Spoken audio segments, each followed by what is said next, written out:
Assalamualaikum warahmatullahi wabarakatuh. Perkenalkan, nama saya Syalfi Dalu Aib dengan NIM 123290015. Pada kesempatan kali ini saya akan mempresentasikan hasil review paper yang berjudul Stratocumulus Adjustment to Aerosol Perturbation Disentangle with a Causal Approach yang ditulis oleh Emily Fons dan rekan-rekan pada tahun 2023. Nah, paper ini membahas bagaimana aerosol memengaruhi awan stratocumulus yang menggunakan pendekatan causal inference. Selanjutnya, sebelum kita masuk ke pembahasan utama, saya ingin menjelaskan kenapa paper ini menarik. Dalam studi kasus interaksi aerosol dan awan, hasil penelitian yang ada seringkali berbeda. Beberapa penelitian menunjukkan bahwa aerosol dapat meningkatkan jumlah air dalam awan hingga awan menjadi lebih cerah. Namun penelitian lain justru menunjukkan bahwa aerosol menyebabkan kandungan air awan berkurang. Karena hasilnya yang belum konsisten, muncul pertanyaan penting, yaitu seperti bagaimana pengaruh aerosol terhadap awan. Paper ini mencoba menjawab pertanyaan tersebut menggunakan pendekatan sebab akibat atau causal inference. Lalu slide selanjutnya, untuk memahami penelitian ini kita perlu mengetahui terlebih dahulu peran aerosol dalam pembentukan awan.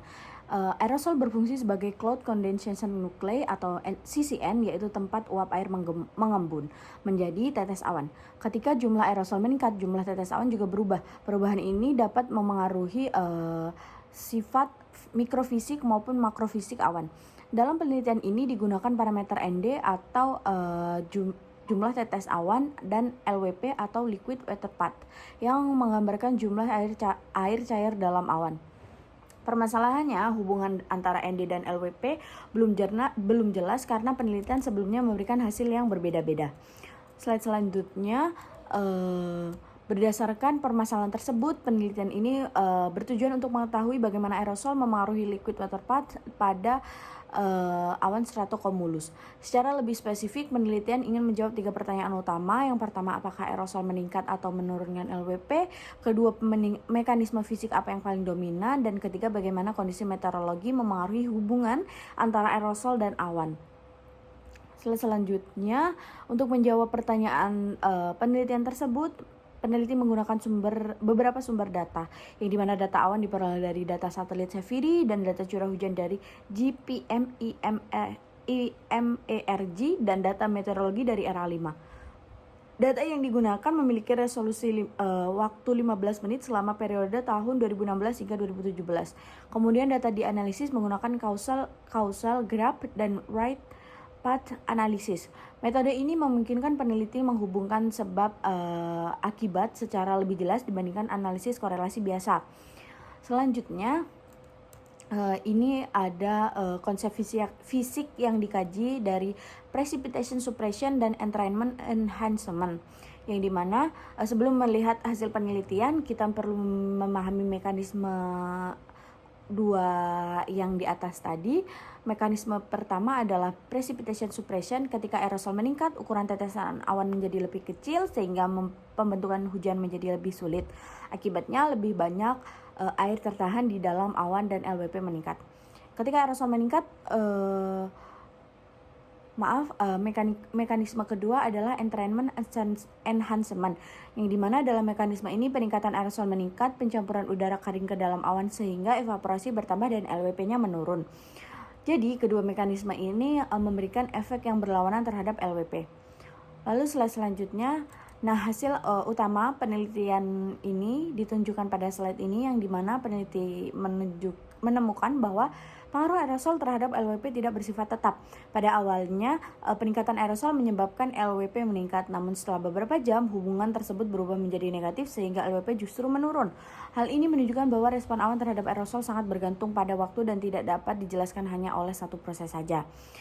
Lalu, slide selanjutnya, setelah mengetahui adanya dua mekanisme yang bekerja sama secara bersamaan, peneliti kemudian menentukan mekanisme mana yang paling dominan. Hasilnya menunjukkan bahwa entrainment enhancement memiliki pengaruh yang lebih besar dibandingkan precipitation suppression. Artinya penurunan LWP lebih banyak disebabkan oleh peningkatan evaporasi akibat masuknya udara kering ke dalam awan. Lalu slide selanjutnya, temuan penting yaitu selain hasil utama tadi, terdapat temuan penting lainnya. Peneliti menemukan bahwa jika data awan dianalisis tanpa mempertimbangkan ukuran tetesan awan dan ketebalan awan, maka hubungan antara aerosol dan LWP dapat terlihat selalu negatif. Fenomena ini dikenal sebagai Simpson paradox. Oleh karena itu, variabel seperti efektif radius atau ref dan cloud depth atau H perlu diperhitungkan agar hasil analisis menjadi lebih akurat. Berdasarkan hasil penelitian ini dapat disimpulkan bahwa aerosol memengaruhi LWP melalui dua mekanisme yang saling berlawanan, yaitu precipitation suppression dan entrainment enhancement. Respon LWP terhadap aerosol bergantung pada waktu, yaitu meningkatkan pada tahap awal kemudian menurun setelah beberapa jam. Selain itu, entrainment enhancement ditemukan sebagai mekanisme yang lebih dominan.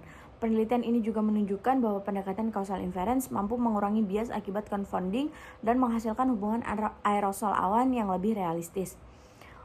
Lalu selanjutnya ada ide penelitian lanjutan. Yang pertama menguji hubungan aerosol LWP di Indonesia menggunakan Himawari 8, menganalisis pengaruh kelembapan troposfer bebas, membandingkan korelasi biasa dan causal inference, mengkaji pengaruh aerosol, lalu yang terakhir ada validasi dengan WRF-CHAM atau LES.